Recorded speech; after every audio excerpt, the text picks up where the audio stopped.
Reka tubifurize kugira ibihe byiza mwe mwese mukomeza gukurikira amakuru n'ibiganiro bitandukanye bitambutswa ku muyoboro wacu ariwo Kigali Connect TV nk'uko bisanzwe mba nitwa Ivan Muhoza. Mu makuru menshi yakomeje kugenda agarukwaho cyane mu bitangazamakuru bitandukanye, urukiko rw'ikirenga kuri uyu wa 26 Mata 2024 rwatesheje agaciro ubusabe bw'umuryango FADA Rwanda w'impirimbanyi z'uburenganzira bw'abagore bw'uko rwakuraho ingingo y'itegeko ihana umuntu ukorera ibiterasoni mu ruhame. Iyi ngingo y'143 y'itegeko ryo kuwa 30 Kanama 2018 iteganya ko umuntu wese ukora ibiterasoni mu ruhame aba akoze icyaha. Iyo abihamijwe n'urukiko ahanishwa igihano cy'igifungo kitari munsi y'amezi 6 ariko kitarenze imyaka 2. Tariki ya 11 Werurwe 2024 uyu muryango wandikira urukiko rugaragariza ko nta gisobanuro gitomoye interuro gukora ibiterasoni mu ruhame ifite, bityo ko kubera iyi mpamvu ishobora gutuma uwakekwagaho icyaha arengana. Umuyobozi mukuru w'uyu muryango Hasina Murenzi yasobanuye ko bitewe no kudasobanuka kw'iyi nteruro ari ubwo umucamanza ashobora guhana ukurikiranweho iki cyaha bitewe n'impamvu y'imyumvire ye, undi badahuje imyumvire akaba yamugira umwere.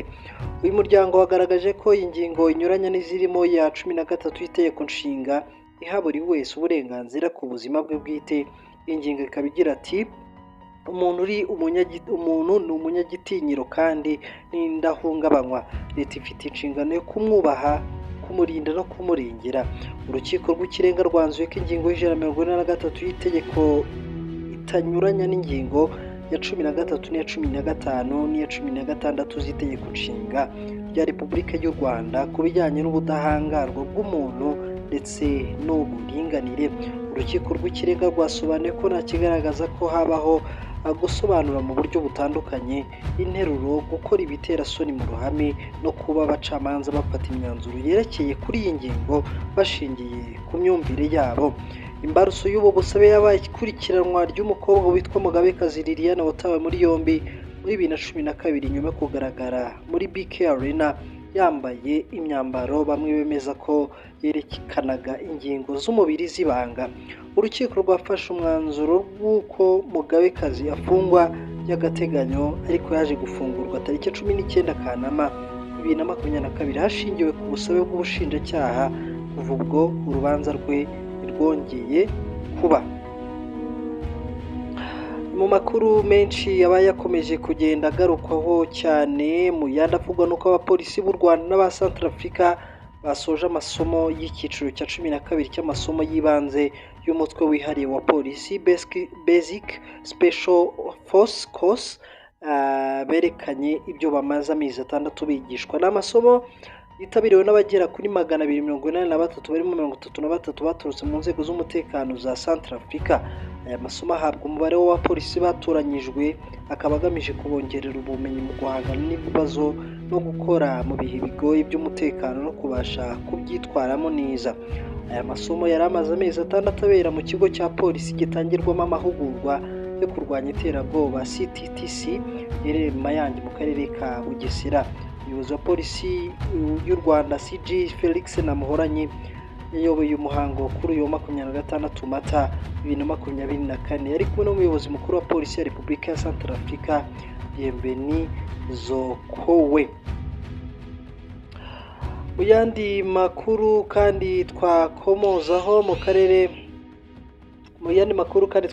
nuko mu karere ka Gatsibo abana 3 bari baburiwe irengero babonetse wari bafite arafungwa. Abana 3 bo muri aka karere bari bamaze iminsi 3 baburiwe irengero basanzwe mu rugo rw'umuturage wo mu karere ka Kayonza umurenge wa Murundi wari bafite ahita atabwa muri yombi n'inzego z'umutekano. Aba bana babonetse mu gitondo cyo kuri wa gatandatu bakaba babonetse mu murenge wa Murundi mu karere ka Kayonza. Bose uko ari 3 basanzwe mu rugo rw'umuturage. Tariki ya 24 Mata ahagana ku saa 6 z'amanywa nibwo aba bana 3 bose bafite imyaka 3 bo mu kagari kandi mu murenge wa Kiziguro baburiwe irengero. 2 babuze bavuye ku ishuri Mboniza Mikurire SD mu gihe undi yaburiwe irengero ari mu rugo ari gukina n'abandi bana 3. Ni ikibazo cyagejejwe ku buyobozi tariki ya 25 Mata bakomeza gushakisha ariko babura irengero ry'abana. Ibi byatumye kuwa 26 Mata hatangira gukwirakwiza amatangazo abashakisha. Umuyobozi w'akarere ka Gatsibo Gasana Richard yabwiye itangazamakuru ko aba bana basanzwe mu rugo rw'umuturage utuye mu murenge wa Murundi, aho inzego z'umutekano zahise zimuta muri yombi kugira ngo abazwe aho yari yabajyanye n'icyo yari agamije. Meya Gasana yakomeje avuga ko kugeza ubu nta kintu baramenya umugambi w'uyu muturage wari watwaye aba bana, harimo babiri yakuye mu ishuri n'undi yakuye iwabo ku ishuri n'undi yakuye iwabo akamutwara rwihishwa. Yavuze ko kuri ubu abana bahise basubizwa ababyeyi, asaba buri mubyeyi gukurikirana umwana w'umunsi ku wundi. Yasabye ababyeyi kandi gukurikirana abana babo mu gihe bagiye ku ishuri bakamenya niba bagezeyo amahoro, bakanabakurikirana mu gihe batashye. Uyu muyobozi yaboneyeho gusaba abaturage kujya batangira amakuru ku gihe kugira ngo iyo bayihereranye bakayatanga hashize igihe bituma nanone inzego z'umutekano zitabatabara hakiri kare. Mu yandi makuru kandi twakomozaho muri Repubulika ya Demokarasi ya Kongo, aravuga inkuru y'uko leta y'iki gihugu yahagaritse ingendo za gisivile hikangwa M23. Biravugwa ko amakuru ikigo cy'ubutasi cya DEMIAP cyakiriye avuga ko umutwe wa 23 waba ufite umushinga wo kugenda uyobya indege hifashishijwe uburyo bwa radar. Kubera iyo mpamvu urwego rw'ubutasi rwashyizeho icyitonderwa cy'uko indege zitagomba kongera gucaracara kw'icyo kibuga cya Goma mu gihe hatarafatwa izindi ngamba. Umwe mu basirikare bakomeye mu mutwe wa Hibu Special Force utakunze ko amazina yatangazwa, akaba akorera ku kibuga cy'indege cya Goma, yabwiye umunyamakuru wa Rwanda Tribune ko nubwo ingendo z'indege za gisirikare zibujijwe ariko iza gisivili zo zagumye mu mirimo yazo nk'ibisanzwe. Ikibuga cy'indege cya Goma kirinzwe n'abasirikare barenga 8,000 biganjemo ingabo z'umuryango w'abibumbye MONUSCO, ingabo za SADC, abacancuro n'abanyaromania. FARDC yiganjemo abasirikare barinda umukuru w'igihugu bazwi nk'abajipe ndetse n'ingabo zidasanzwe za Hibu Special Force. Umuvugizi w'igisirikare cya leta FARDC mu ntara ya Kivu y'Amajyaruguru, Lieutenant Colonel Njike Kayiko, yohereje ubutumwa bugufi Rwanda Tribune bugira buti ikibazo kirazwi, hari gukorwa imirimo ya tekinike kugira ngo ingendo zisubire ku murongo. Mu yandi makuru kandi abashakashatsi bo mu muryango w'ibitaro bishamikiye kuri za kaminuza University College London Hospitals NHC Foundation Trust batangiye kugerageza urukingo rwa kanseri y'uruhu izwi nka melanoma, rushobora no kwifashishwa mu gukingira izindi kanseri zirimo iy'ibihaha n'impyiko. Uru rukingo rwa mRNA 417 VEG940 rwakozwe n'uruganda Moderna rumenyerewe mu gukora inkingo z'indwara zitandukanye. Merck Sharp na Dom rwakozwe hifashishije ikoranabuhanga rya mRNA yifashishwa mu gukora urwa COVID-19. Steve Young w'imyaka 52 y'amavuko niwe wakoreweho igerageza rya mbere ry'uru rukingo. Yabanje kubagwa akurwaho ikibyimba cya melanoma yamaranye igihe kigera ku mwaka. Bitegereje ko zanga zafata doze y'uru rukingo buri byumweru bitatu kugeza ubwo hazuzuza doze 9 hongereweho doze ya 18 n'urundi rukingo rwa Keytruda. Ubushakashatsi kandi bukomeza kuvugwaho byinshi, aho umuhuzabikorwa w'ubushakashatsi ku rwego rw'igihugu Dr Heather Shaw yatangaje ko yizeye ko uru rukingo ruzakora kandi ruzahindura isura y'ubuvuzi bushingiye ku bwirinzi. Mu Bwongereza ho ni urukingo ruzageragezwa ku bagera kuri 70 bari mu mujyi wa Londres, Manchester, Edinburgh ndetse na Leeds. Muri Leta Zunze Ubumwe za Amerika, Perezida Joe Biden yatangaje ko yiteguye kugirana ikiganiro mpaka na Donald Trump bazabahanganye mu matora y'umukuru w'igihugu mu Gushyingo uyu mwaka.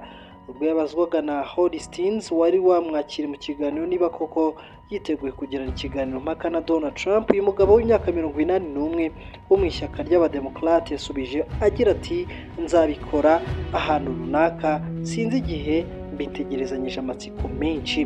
Mu kwezi gushize nibwo Donald Trump yatumye Biden mu kiganiro Maka avuga ko igihe icyo ari cyo cyose n'ahantu hariho hose abyiteguriye. Nyuma yo kumva ibyo Biden yatangaje, Trump yahise anyuza ubutumwa ku rubuga rwe rwa Truth agira ati ndasaba ko kuwa mbere ku mugoroba, kuwa kabiri ku mugoroba cyangwa kuwa gatatu ku mugoroba cyangwa mu gikorwa cyanjye cyo kwiyamamaza i Michigan. Trump ufite urubanza i New York yahise avuga ko nubwo iki kiganiro mpaka cyaba iri joro mu rukiko aza kuba hari nyuma yo kuvuga ko yiteguye. Akomeza agira ati mumbwira ahari dushobora no kubikorera mu nyubako ya White House. Reka tugane ku musozo w'aya makuru, dusoreze mu gihugu cya Palestina, Israel cyangwa se Gaza, havugwa amakuru mabi ku mwana wateruwe mu nda ya nyina wari umaze kwicwa na bombe. Mu ijoro ryo kuri iki cyumweru tariki ya 21 Mata 2024 nibwo hatangajwe inkuru y'umwana w'umukobwa w'uruhinja watabawe n'abaganga ku buryo bw'igitangaza, ateruwe mu nda ya nyina wari umaze kwicwa n'ibisasu byari byatewe n'igisirikare cya Israel kirwanira mu kirere mu majyepfo ya Gaza, ava mu nda ya nyina ari muzima. Nyuma y'iminsi 5 yarishize akomeza kwitabwaho n'abaganga, uwo mwana nawe yapfuye akurikira umubyeyi we nk'uko byatangajwe na BBC. N'umwana rero wari warahawe amazina ya Sabrine Al-Sakan. Abaganga babanje kubaga nyina mu bitaro bya Rafah ku cyumweru saa 6 z'ijoro. Nubwo ibintu bimeze nabi aho muri Gaza ku buryo gutanga ubuvuzi bigoye cyane, ariko ngo abaganga bari bakomeje gukora uko bashoboye bakohereza umwuka mu bihaha by'uwo mwana bakoresheje ibikoresho bafite kuko atarameze neza. Gusa ibyo bagerageje byose ntabwo uwo mwana yashoboye gukomeza kubaho kuko nawe ngo byaje kurangira apfuye. Ejo ku wa gatanu ahita anashyingurwa iruhande rwa nyina.